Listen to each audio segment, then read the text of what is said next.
بسم اللہ الرحمن الرحیم الصلاۃ والسلام علیک یا رسول اللہ۔ آپ نے پوچھا کہ شب برات کیا ہے اور شب برات کا مطلب کیا ہے۔ اس کا جواب یہ ہے، شعبان المعظم کی 15ویں شب کو شب برات کہتے ہیں، اور اس بات کو بڑے اکابر اجلہ ائمہ تفاسر نے اپنی تفاسر کے اندر ذکر کیا۔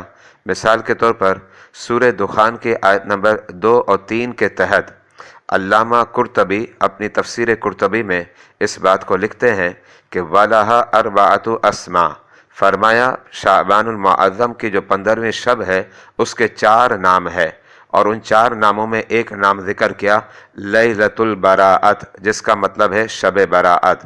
اسی طریقے سے ایک بڑے عظیم مفسر ہیں علامہ اسماعیل حقی علیہ رحمت الرحمن نے، جنہوں نے قرآن کی تفسیر لکھی، اس کا نام ہے تفسیر روح البیان۔ اس کے اندر وہ لکھتے ہیں وَلَهَا أَرْبَعَةُ أَسْمَاء، یعنی شعبان المعظم کی 15ویں شب کے 4 نام ہے، اور ان 4 اسماء میں ایک نام لکھا لیلۃ البراءت، جس کا معنی ہے شب براءت۔ اب رہا شب براءت کا معنی اور مطلب کیا ہے، تو اس کا مطلب یہ ہے کہ نجات کی رات۔ واللہ اعلم بالصواب۔ محمد وسیم ضیائی، مرکز العلوم الاسلامیہ اکیڈمی، بادامی مسجد، مٹھاد، کراچی، پاکستان۔